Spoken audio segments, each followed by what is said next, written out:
राधे राधे दोस्तों, आज की वीडियो में हम संक्रांत से ली जाने वाली राम लक्ष्मण की कहानी है वो सुनने वाले हैं। तो आप हैं वो कहानी को लास्ट तक सुनिएगा। तो शुरू करते हैं। इस कहानी का नियम है वो संक्रांत से लेकर 1.5 साल तक सुनी जाती है। 4 लड्डू बनाए जाते हैं इसमें, एक ठाकुर जी के मंदिर में, एक रास्ते में, एक देवर या पति को, और एक कहानी सुनने के बाद खुद है वो ग्रहण किया जाता है। तो कहानी शुरू करते हैं। राम और लक्ष्मण वन जा रहे थे।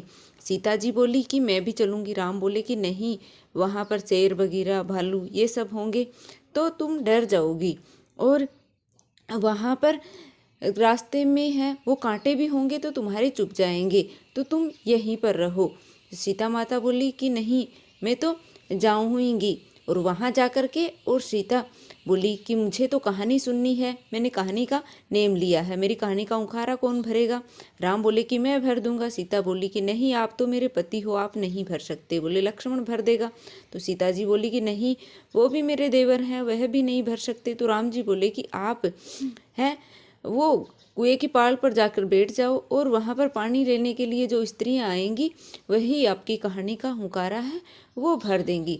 तो सीता माता है वो कुएं की पाल पर जाकर बैठ जाती है, और वहाँ पर एक स्त्री है, साहूकार की बहू है, वो आती है जरी की साड़ी पहन करके, और सिर पर है वो सोने का मटका लेकर के, और कुएं पर पानी भरने के लिए आती है। तो सीता माता उससे कहती है कि बहन मेरी कहानी का हुंकारा दे दो। तो वह कहती है कि नहीं, मैं तो नहीं दूंगी, क्योंकि मैं यहाँ पर कहानी का हुंकारा दूंगी तो मेरी सास है वो लड़ने लग जाएगी, मुझे देर हो जाएगी। और वह वहाँ से चली गई। तो घर पहुँची तो उसकी रेशम की साड़ी है वो फटी हुई हो गई, और उसका जो सोने का मटका था वह मिट्टी का हो गया। तो जब घर गई तो सास बोली कि बहू ये क्या हुआ, तुम तो रेशम की साड़ी और सोने का मटका लेकर गई थी, और फटी हुई साड़ी और ये मिट्टी का घड़ा कैसे हो गया। तो बहू ने सारी कहानी बताई। बोली कि वहाँ पर एक स्त्री बैठी थी और जिसने कहानी का हुंकारा भरने को कहा था और मैंने भरा नहीं। तो सासू जी है वही साड़ी और वही मटका लेकर के और वापस उस कुएं की पाल पर गई, और वहाँ जाकर के फिर से सीता माता ने कहा कि मेरी कहानी का हुंकारा भर दो। तब उसकी सास ने कहा कि मैं तो एक बार क्या 4 बार तुम्हारी कहानी सुन लूँ, सुनाओ।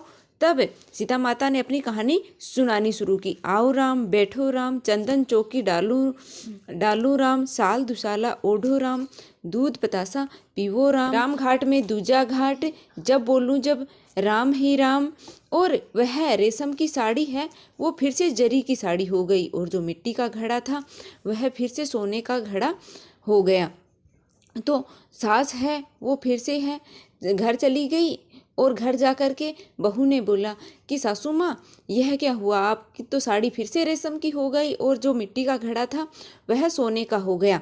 तब उस बुढ़िया माई ने कहा कि वह तो सीता माता थी, तुमने उसकी कहानी नहीं सुनी तो हमारे घर के भंडार है वो खाली हो गए, और जब कोई भी उसकी कहानी सुनता है, सीता माता की कहानी सुनता है, उसके घर के भंडार हैं वो भर जाते हैं। तो फिर उस बहू ने कहा कि तो फिर बहू बोली कि माता जी मुझे भी वह कहानी सुनाओ। तो उसकी सास ने सीता माता की कहानी उसे सुनाई। तो वह बोली कि कहानी तो बहुत अच्छी है, अब हम भी इस कहानी को रोज सुनेंगे, और हर साल है वह कहानी सुनने लगी। तो उससे उनके घर के अन्न धन के भंडार है फिर से भर गए। तो इस तरह से सीता माता की कहानी कहने वाले, सुनने वाले और हुंकारा भरने वाले सभी के घर में धन के भंडार भरे रहें। बोलिए सीता माता की जय, श्री रामचंद्र की जय।